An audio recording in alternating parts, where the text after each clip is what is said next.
My name is Alina Adams. I was born in Odessa, USSR. I wrote 3 books set in the Soviet Union. My daughter was born in America. I'm going to tell her about the Soviet experience through books. Our last book for this season will be Savage Feast by Boris Fishman.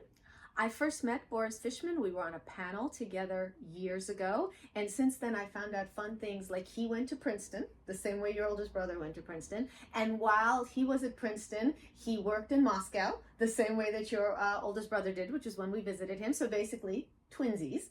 But the main difference between Boris Fishman and your brother is your brother was born in the US. Boris Fishman was born in the former Soviet Union.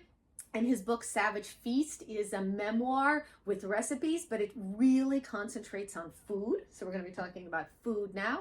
And one of the first stories that he talks about is how his grandmother, who lived through the ghettos of World War II, how she was always hoarding food and she needed to have food around because even after they came to America, she never believed that there would be enough food. And the story that I like to tell is my mother, your grandmother, when we first came to the United States and she walked into an American grocery store, she fainted. She actually passed out because she had never seen that much food in one place, which is why there's a movie called Moscow on the Hudson with Robin Williams, where the same thing happens. So for anyone who thinks that that was extreme, that a character from the Soviet Union walks into an American supermarket and passes out, I can tell you that definitely happened to my mother, and I can assume it happened to more people than that. And that is why every Soviet family has a photo of their child hugging food. You go into the home of any Soviet immigrant and you ask them, please show me your photo of the child hugging food, and they will have one. Here's mine. I said at the beginning that this was our last episode of the season. It's actually our last episode of the series for a very long time, or at least some time, because tell them why. I'm going to college. She's going to college, but... I'm in the right color. Oh, you are? You're in the right color for your school. Yes, so she's going off to college.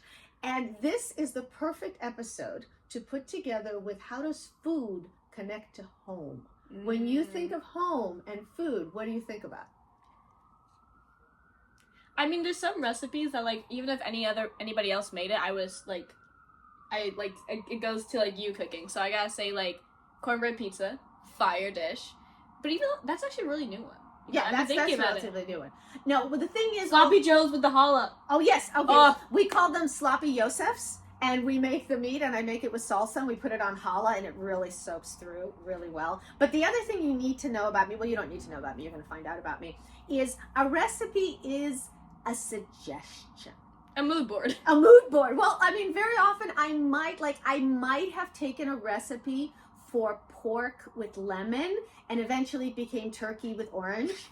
But, you know, there was a base and then there was some kind of a citrus. So the other thing is there's probably food that you think is supposed to be made one way. Have you ever had an experience where you think this is what the food is and then you go to someone else's house and it's something totally different? Yes, it's a lot of, like, because... You know, like, my grandmother makes, like, food that you can eat. Yes. Like the Russian food that you can eat. Yes, well, here's the thing. I was a very, very special Soviet child, and that according to my mother, I didn't eat or sleep for 3 years. And my mother thought that I was allergic to her milk, and then she thought I was allergic to dairy, but Soviet doctors told her, no, that is impossible. A child cannot possibly reject milk. That is rejecting the Soviet Union itself. Keep feeding her dairy. As you can imagine, my mother had a very, very, very fun time when I was young, but... regardless of what Soviet doctors told her, my mother eventually figured out a way to make Soviet-based food that I could eat. Like she makes kotleti not in oil, she makes them on water.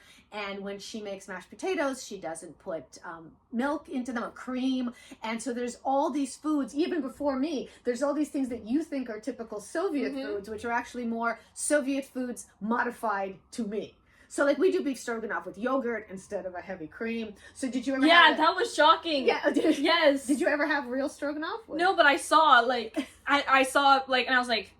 So, when you are going to go away to college, you don't know right now. First of all, you're going to go away to college and you'll have access to many cafeterias, so you'll be very, very happy. But is there anything that you think you'll miss and which fits into this theme of this food is home?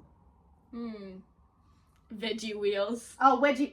See, okay, now see, this is very appropriate because as a Soviet person, as a person where Russian was my first language, I have a very hard time saying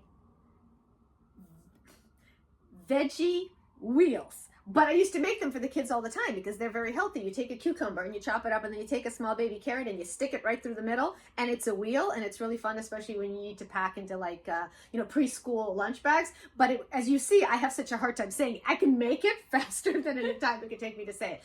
So to go back to Boris Fishman's Savage Feast, we do go off on tangents, but you have to indulge me. It's our last show. She's leaving me. She's going off to college. I mean, maybe we'll do some later if you feel like it, but I don't think she's going to feel like it. So to tie this into Savage Feast, the big thing that Boris Fishman writes about is about how food, it stirs emotions, about how it connects you to home. He has a whole story about how his grandfather's home attendant named Oksana made all this food and how it helped them connect. So we're going to say goodbye for now. Let's say goodbye to her, as she's actually going to be studying production. So who knows, maybe she'll come back and teach us all sorts of new production tricks. But for now, this is a pause to the series because my daughter is going off to college. I hope you've enjoyed it. I hope you've checked out some of the books that we have recommended. And I hope you let me know what you thought. Bye!